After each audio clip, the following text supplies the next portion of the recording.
2025 മലയാളികൾ ഏറ്റവും കൂടുതൽ റിപ്പീറ്റ് വാച്ച് ചെയ്ത സിനിമ ഏതാണെന്ന് ചോദിച്ചാൽ ഒരു സംശയമില്ല, അത് ശോഭന സ്വന്തം വോയിസ് ഡബ് ചെയ്തു. അതിനെക്കുറിച്ചുള്ള കുറേ കൺസേൺസിന് ശോഭനയ്ക്കുള്ളതായിട്ട് പല ഇന്റർവ്യൂ പറയുണ്ടായി. ആ കാലാവസ്ഥയിൽ സാധാരണ അവിടെ ഉള്ളവർക്ക് പോലും സർവൈവ് ചെയ്യാൻ ഭയങ്കര ഒരു ഫിസിക്കലി അത് ചലഞ്ചിങ് ആണ്. അങ്ങനെയുള്ള സിറ്റുവേഷനാണ്. മോഹൻലാലിന്റെ ഏജ് നമുക്കറിയാം, കല്യാണം സൂപ്പർ ഹീറോ ഒന്നും സാധാരണ ഒരു ആക്ട്രസ് ആണല്ലോ. നമുക്കറിയാവുന്ന പ്രിയദർശന്റെ മകൾ എന്നതിനപ്പുറത്തേക്ക് ഒരു നല്ലൊരു നടി എന്നപ്പുറത്തേക്ക് അവരെ കണ്ട് വലിയൊരു റോള് പുൾ ഓഫ് ചെയ്യാൻ പറ്റുമോ എന്നൊന്നും നമുക്കറിയില്ല. അതിനകത്ത് മോഹൻലാലിനെ നിങ്ങൾ ഒരു പ്രൊമോഷൻ ഇന്റർവ്യൂ പോലും അതാണ് സിനിമയെക്കുറിച്ച് പറയാൻ പോലും അദ്ദേഹം ഒരിടത്തും വന്നിരുന്നില്ല.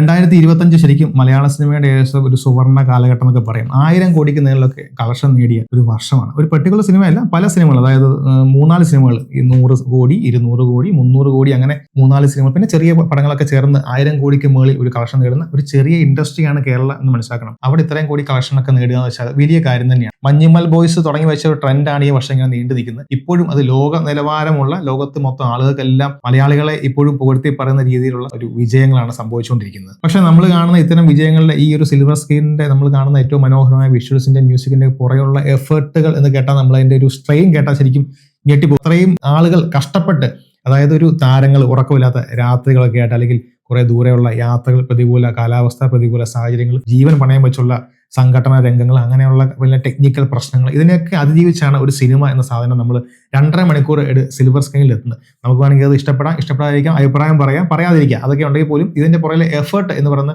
ഒരു സ്ഥാപനം വർക്ക് ചെയ്യുന്നതുകൊണ്ടാണ് ഒരു സിനിമ വർക്ക് ചെയ്യുന്നത്. നമ്മളിന്ന് 2025 ഹിറ്റായ വലിയ 3 സിനിമകൾ, അതായത് കോടി ക്ലബിലേക്ക് കയറിയ വലിയ 3 സിനിമകളുടെ ജനറലി ഉള്ള കാര്യങ്ങൾ, അതിന്റെ വിജയ രഹസ്യങ്ങൾ, അതിൻ്റെ അകത്തുള്ള വെല്ലുവിളി, ഇതിനെക്കുറിച്ച് ചെറുതായിട്ട് പറഞ്ഞു പോവാണ്. ഒന്ന്, നമ്മുടെ L2E എമ്പുരാൻ, മോഹൻലാൽ പൃഥ്വിരാജ് കൂട്ടുകെട്ടി വന്ന L2E എമ്പുരാൻ തന്നെ വളരെയധികം പ്രതീക്ഷയോടെ വന്ന സിനിമയാണ്. കാരണം നമുക്കറിയാം ലൂസിഫർ എന്ന സിനിമ വളരെയധികം ഹിറ്റായിരുന്നു. അതിനുശേഷം ബ്രോഡാഡി എന്ന സിനിമയാണെങ്കിൽ പൃഥ്വിരാജ് അത്യാവശ്യം നല്ല രീതിയിൽ ഒരു ഡയറക്ഷൻ സ്കില്ലുള്ള ആളാണെന്നൊക്കെ ആളുകൾ അംഗീകരിച്ച് തുടങ്ങിയ ഒരു സമയമാണ്. അങ്ങനെ ഇരിക്കുകയാണ് L2E ഒരു ചലഞ്ച് എന്ന് വെച്ചാൽ ഇതിന്റെ ഒരു ക്യാൻവാസ് വളരെ വലുതാണ്. പലപ്പോഴും മുരളി ഗോപിയും പൃഥ്വിരാജും മോഹൻലാലും ആന്റണി പെരുമ്പാവൂരൊക്കെ പല ഇന്റർവ്യൂ പറയുണ്ടായി, നമ്മൾ ഇതിന്റെ ഒരു ക്യാൻവാസ് ഒരു വളരെ വൈഡായ സ്ഥലത്ത് ഷൂട്ട് ചെയ്യുന്ന പടങ്ങൾ. അപ്പം നമ്മുടെ അത്രയ്ക്കും പ്ലാൻഡ് അല്ലെങ്കിൽ ഇത് കയ്യിൽ നിന്ന് പാളിപ്പോകാൻ രീതിയിലുള്ള വലിയൊരു ക്യാൻവാസ് ഉള്ള സിനിമയാണ് അത്. പക്ഷേ വളരെ മനോഹരമായിട്ട് തന്നെ അവർ ഷൂട്ട് ചെയ്ത് വെച്ചിട്ടുണ്ട്. സിനിമയുടെ ആദ്യം കുറച്ച് വിവാദങ്ങളൊക്കെ ഉണ്ടായപ്പോലും സിനിമ ഫസ്റ്റ് വീക്ക് തന്നെ 100-150 കോടിക്ക് മുകളിൽ കളക്ഷൻ നേടിയിരുന്നു.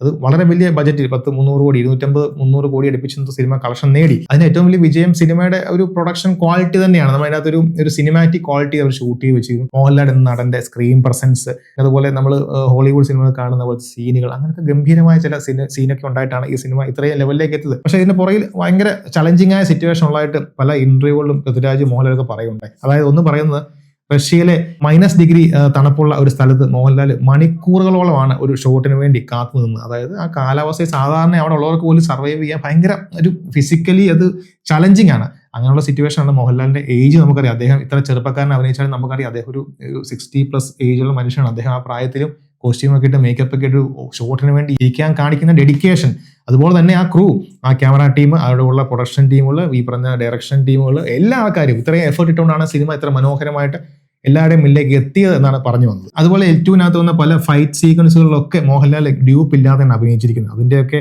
ഒരു ചലഞ്ചിനെ കുറിച്ച്, പലപ്പോഴും ചെറിയ പരിക്കുകൾ പറ്റി ഷൂട്ടിങ് മാറ്റി വെക്കേണ്ടി വന്നതിനെ കുറിച്ചൊക്കെ അതിനകത്ത് ഇന്റർവ്യൂകളൊക്കെ അവർ പറയുന്നുണ്ട്. അപ്പോൾ ഇത് പറഞ്ഞു വന്നത് സിനിമ എന്ന് പറയുന്ന വെറും ഒരു സ്റ്റാർ വാല്യൂ അല്ലെങ്കിൽ ബിഗ് ബജറ്റോ എന്ന് പറയുന്ന കാര്യങ്ങളിലൊന്നും ഒതുങ്ങി നിൽക്കുന്ന ഒന്നല്ല. ഇതിനകത്ത് വന്ന എഫർട്ട്, പ്രതികൂല സാഹചര്യങ്ങളെ അതിജീവിച്ച് മുന്നോട്ട് പോവുക, അങ്ങനെ മനോഹരമായിട്ട് ക്രിസ്റ്റൽ ക്ലിയറോടെ വർക്ക് ചെയ്ത് ഒരു ക്വാളിറ്റിയുള്ള പ്രൊഡക്റ്റ് ആളുകളിലേക്ക് എത്തിച്ച് അവർക്ക് ഇഷ്ടപ്പെടുമ്പോഴാണ് സിനിമ വിജയിക്കുന്നത്. അങ്ങനെ ഉണ്ടായ ഒരു വിജയമാണ് L2E എമ്പുരാൻ തുടക്കമിട്ടത്. അത് മാത്രമല്ല ഇതിന്റെ ഒരു പ്രൊമോഷൻ സ്ട്രാറ്റജി ആദ്യമായിട്ട് നമ്മുടെ മലയാളക്കാരെ കണ്ടത് ലോകം മൊത്തം ഉള്ള ഒരു പ്രൊമോഷൻ ടെക്നിക്കുകളാണ് ഇവർ ഉപയോഗിച്ചിരുന്നത്. അതും എല്ലാ തിയേറ്ററുകളിലും ഏറ്റവും കൂടുതൽ ഓഡിയൻസിലേക്ക് തിയേറ്ററിലേക്ക് സിനിമ എത്തിക്കുന്നതിൽ ഈ L2E എമ്പുരാൻ ടീം വിജയിച്ചു എന്ന് തന്നെ പറയാം. അടുത്ത സിനിമ അതും നമ്മുടെ മോഹൻലാൽ ലാലേട്ടന്റെ തുടരും എന്ന സിനിമയാണ്. തരുൺമൂർത്തി മോഹൻലാൽ കൂട്ടുകെട്ടിപ്പെടുന്ന ആദ്യത്തെ സിനിമ. സത്യം പറഞ്ഞാൽ അതിന്റെ പ്രൊമോഷൻ ടെക്നിക്ക് ഈ L2-നെ മാറ്റി നിർത്തിയ വേറെ രീതി. അതായത് ഇതിനകത്ത് മോഹൻലാലിനെ നിങ്ങൾ ഒരു പ്രൊമോഷൻ ഇന്റർവ്യൂ പോലും, അതായത് തുടരും എന്ന സിനിമയെക്കുറിച്ച് പറയാൻ പോലും അദ്ദേഹം ഒരിടത്തും വന്നിരുന്നില്ല. ആ സിനിമ ക്ലിക്കായത് വേർഡ് ഓഫ് മൗത്ത്, ആൾക്കാർ പറഞ്ഞാണ് ക്ലിക്കായത്. ആദ്യത്തെ ദിവസത്തിന് കിട്ടിയ ഒരു എന്താ പറയുക, ആൾക്കാർ നോർമൽ മോഹൻലാൽ പടത്തിൽ കിട്ടുന്ന പോലത്തെ ഒരു പുഷ് മാത്രമാണ് ആദ്യത്തെ ഷോകളിൽ കിട്ടിയത്. പിന്നീട് ഈ പടം ഹിറ്റായി ആളുകളിലേക്ക് എത്തുകയും സോഷ്യൽ മീഡിയ റിവ്യൂ വഴിയൊക്കെ ഇത് ആളുകളിലേക്ക് റീച്ചായി വളരെയധികം വമ്പൻ ഹിറ്റ്. സാധാരണ മോഹൻലാലിന്റെ ഒരു നാട്ടിൻപുറ കഥാപാത്രം കണ്ട് കുറെ കാലമായപ്പോൾ ഇതൊരു കംപ്ലീറ്റ് കുടുംബചിത്രമായ എന്ന് കരുതിയാണ് ആളുകൾ കാണാൻ പോയത്. ശോഭനയൊക്കെയുള്ള സിനിമ, ശോഭന വർഷങ്ങൾക്ക് ശേഷം മോഹൻലാൽ ശോഭന ഒന്നിക്കുന്നു. അപ്പോൾ നമ്മൾ കാണുന്ന ഒരു പ്യുവർ ഫാമിലി എന്റർടൈനർ എന്ന രീതിയിൽ പോകുമ്പോഴാണ് ദൃശ്യം സിനിമ പോലെ തന്നെ അതിനകത്ത് നമുക്ക് വേണ്ടി ഒരുക്കി വെച്ചിരുന്ന ഭയങ്കര ത്രില്ലിംഗ് എലമെന്റ്. പിന്നെ എടുത്തു പറയേണ്ട പ്രകാശ് വർമ്മ എന്ന് പറയുന്ന ഒരു അതിഗംഭീര വില്ലൻ. മോഹൻലാൽ സിനിമകളിൽ കുറെ നാളുകളായിട്ട് നമ്മൾ കാണാതിരുന്ന ഒരു എലമെന്റ് ആണ് ഭീകരമായ വില്ലൻ. പഴയ താഴ്വാരത്തിലെ നമ്മുടെ വില്ലൻ രാഘവൻ എന്ന വില്ലനെ പോലും, അല്ലെങ്കിൽ നമ്മുടെ കൊളപ്പള്ളി അപ്പനെയോ മണപ്പള്ളി പവിത്രനെയോ സീസൺ എന്ന സിനിമയ്ക്കകത്തെ നമ്മുടെ സായിപ്പിന്റെ വില്ലൻ, ആ വില്ലന്മാരെ പോലെയൊക്കെ അല്ലെങ്കിൽ അവരുടെയൊക്കെ ലെവലിലോ അതിനൊക്കെ ചേർത്ത് വെക്കാൻ പറ്റുന്ന രീതിയിലാണ് പ്രകാശ് വർമ്മ എന്ന് പറയുന്ന ജോർജ് സാറിന്റെ അഴിഞ്ഞാട്ടം ആ സിനിമ. ഇവർ രണ്ടുപേരുള്ള കോംബോ ആണ് സിനിമയുടെ ഏറ്റവും വലിയ ഹൈലൈറ്റ്. അതൊരു ഫാമിലി ഡ്രാമയ്ക്ക് അപ്പുറത്തേക്ക് ഒരു ത്രില്ലർ, ഒരു റിവെഞ്ച് ത്രില്ലർ എന്ന ഇതിലൊക്കെ വേണമെങ്കിൽ പറയാൻ പറ്റുന്ന മോഹൻലാലിന്റെ അതിമാരക പെർഫോമൻസ്. നമ്മൾ ആ മോഹൻലാലിനെ കണ്ടിട്ട് കുറെ കാലമായി, നമ്മൾ സ്ഥിരമായിട്ട് ഈ കാണുന്ന ഫോട്ടോ സൂട്ടും ഒക്കെ ഇട്ട് ലാലേട്ടനെ കണ്ടിരിക്കുമ്പോഴാണ് നാട്ടിൻപുറത്തേക്ക് വളരെ ഒരു നാട്ടിൻപുറത്തൊരാളായിട്ട് ലാലേട്ടനെ കൊണ്ട് പ്ലേസ് ചെയ്യുകയും നമ്മളെ ഞെട്ടിക്കുകയും ചെയ്തത്. തുടർന്നും സിനിമ വന്ന വിജയം ചില്ലറയൊന്നുമല്ല, അതിന്റെ കോൺഫിഡൻസും ചെറുതൊന്നുമില്ല. മോഹൻലാൽ എന്ന വ്യക്തിയെ തിരിച്ചു കിട്ടേണ്ട മലയാളികൾ ഏറ്റവും കൂടുതൽ ആഘോഷിച്ച സിനിമയാണ് തുടരും. ഈ പറഞ്ഞ പോലെ അതിനകത്തും വളരെയധികം വെല്ലുവിളികൾ നിറഞ്ഞ നിമിഷങ്ങളാണ്. ഈവൻ ശോഭനയ്ക്ക് പോലും ഈ സിനിമ മോഹൻലാലിന്റെ കൂടെ after A long time work ചെയ്യുമ്പോൾ ആൾക്കാർ ഇത് എങ്ങനെ സ്വീകരിക്കുക, അതുപോലെ ശോഭന സ്വന്തം വോയിസ് ഡബ് ചെയ്തു, അതിനെക്കുറിച്ചുള്ള കുറെ കൺസേൺസ് ഒക്കെ ശോഭനയ്ക്കുള്ളതായിട്ട് പല ഇന്റർവ്യൂ പറയുണ്ടായി. മോഹൻലാലും പറയുന്നുണ്ട് അപ്പോൾ ശോഭന ആദ്യം വളരെ ടെൻഷനിലായിരുന്നു. പക്ഷെ ആദ്യത്തെ ഷോട്ട് വെച്ച് തുടങ്ങിയ മുതൽ ശോഭന ടെൻഷൻ മാറി വളരെ റിലാക്സ് ആയിട്ട് അഭിനയിച്ചു തുടങ്ങി. അതുപോലെ നമുക്ക് അറിയേണ്ട കാര്യം, ഈ സിനിമയുടെ ഇത് പെട്ടെന്നുണ്ടായ ഒരു സിനിമയല്ല. ഒരു 10 വർഷത്തോളം ഒക്കെ ഇതിനെ തിരക്കഥ തിരുത്തി പലതവണ ലാലേട്ടനെ കാണിച്ച് ഇംപ്രവൈസ് ചെയ്ത് അവസാനം തരൺമൂർത്തിയിലേക്കാണ് ഈ സിനിമ എത്തുന്നത്. അങ്ങനെയാണ് ഈ സിനിമ പുറത്തു വരുന്നത്. അത്രയും കാലഘട്ടത്തെ മിനുക്കുമണികൾ കഴിഞ്ഞുകൊണ്ടാണ് ആ സിനിമ ഇത്ര പെർഫെക്റ്റ് ആയതും ആളുകളിലേക്ക് ലാൻഡ് ചെയ്തതും. അതും മലയാളത്തിലെ എടുത്തു പറയേണ്ട 2025 വിജയങ്ങളിൽ ഒന്നാണ് തുടരും എന്ന സിനിമ. ഇപ്പൊ നമ്മൾ സംസാരിച്ച 2 സിനിമകളിലെ ഒരു കോമൺ ഫാക്ടർ മോഹൻലാൽ എന്ന് പറയുന്ന ഒരു നമ്മുടെ ലോകം മൊത്തം അക്സെപ്റ്റ് ചെയ്യുന്ന ഒരു നടൻ ഉണ്ടെന്ന് വെക്കാം. ഇതിനൊക്കെ അപ്രതീക്ഷിതമായിട്ടാണ് ലോക ചാപ്റ്റർ 1 ചന്ദ്ര എന്ന സിനിമ കല്യാണി പ്രദേശം നായികയായിട്ട് വന്ന മലയാളത്തിലെ ഒരു ഹോളിവുഡ് ലെവലിൽ നിർമ്മിച്ച ഒരു സൂപ്പർ ഹീറോ മൂവി. പക്ഷെ എന്റെ ബജറ്റ് കേട്ട ഞെട്ടിപ്പും വെറും 30 കോടി ബജറ്റിൽ ഉണ്ടാക്കിയ സിനിമയാണത്.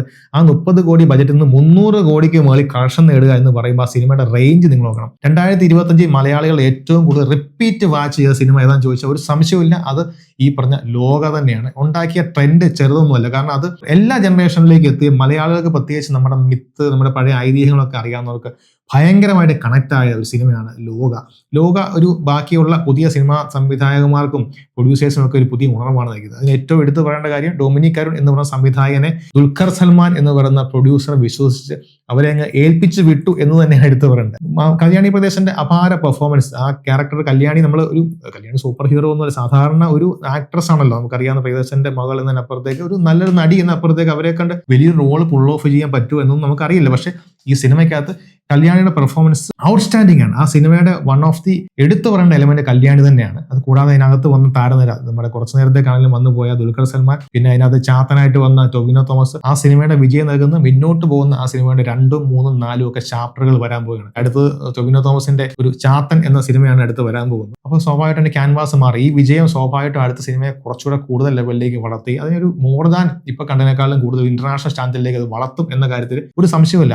മലയാളത്തിലെ ചുരുങ്ങിയ ബജറ്റ് എന്നുകൊണ്ട് ഇങ്ങനെ ഒരു സിനിമ ചെയ്ത് എങ്ങനെയെന്ന് ഈ ഹോളിവുഡും പറഞ്ഞ് നമ്മുടെ നോർത്ത് ഇന്ത്യൻ സിനിമാക്കാരൊക്കെ കണ്ണു തള്ളിയിരിക്കുകയാണ്. അത്രയ്ക്കും ഗംഭീരമായിട്ടാണ് ഈ സിനിമ എക്സിക്യൂട്ട് ചെയ്തത്. അങ്ങനെ നോക്കിയാൽ ലോക എന്ന് പറയുന്ന സിനിമ തലകിയ ഒരു സെൻസേഷണൽ വിജയം ആണ് ഈ 2025 ഏറ്റവും വലിയൊരു വേവ്, ഒരു തിര എന്ന് വേണമെങ്കിൽ പറയാം.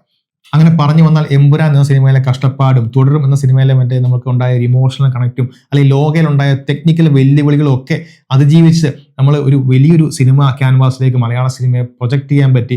പാൻ ഇന്ത്യൻ എന്ന് പറയുന്ന ഒരു പുതിയ കോൺസെപ്റ്റിലേക്ക് മലയാള സിനിമയെ പുഷ് ചെയ്യാനൊക്കെ പുതിയ ജനറേഷനും അതുപോലെ തന്നെ പഴയ സംവിധായകർ ഉൾപ്പെടെയുള്ള ആളുകൾ മലയാള സിനിമയിൽ പുതിയ തരത്തിലുള്ള പ്രൊജക്ടുകൾ ചെയ്യാൻ തയ്യാറാകുകയും അവർ മാറ്റത്തിനൊത്ത് മാറാൻ തയ്യാറാകുക ചെയ്യുന്ന വലിയ പോസിറ്റീവായ ഒരു നീക്കമാണ്. 2025 മലയാള സിനിമ ഇൻഡസ്ട്രി നേടിയ 1000 കോടി എന്ന് പറയുന്ന വെറും ഒരു അക്കങ്ങളായിട്ട് നമുക്ക് കാണാൻ കഴിയില്ല. അത് അതിനകത്ത് പ്രവർത്തിച്ച ഓരോ ആളുകളുടെയും ആത്മാർത്ഥമായ കഷ്ടപ്പാടിന്റെയും വിയർപ്പിന്റെയും ഒക്കെ ഫലമാണ്. എന്തായാലും പുതിയ കാലഘട്ടത്തിലേക്കുള്ള ഒരു ചേഞ്ചിലേക്ക് മലയാള സിനിമ ഇറങ്ങിയിരിക്കുകയാണ്. ഇനിയും പുതിയ ആളുകൾക്ക് ഇതിലേക്ക് വരാൻ വേണ്ടിയുള്ള ഒരു പ്രചോദനമായിട്ട് ഇത്തരം വിജയങ്ങൾ നമുക്ക് വഴി കാട്ടട്ടെ എന്ന് ആഗ്രഹിച്ചുകൊണ്ട് വീണ്ടും മലയാള സിനിമയുടെ വിജയത്തിന് വേണ്ടി നമുക്ക് ആഗ്രഹിക്കാം, നമുക്ക് കാത്തിരിക്കാം. Thank you.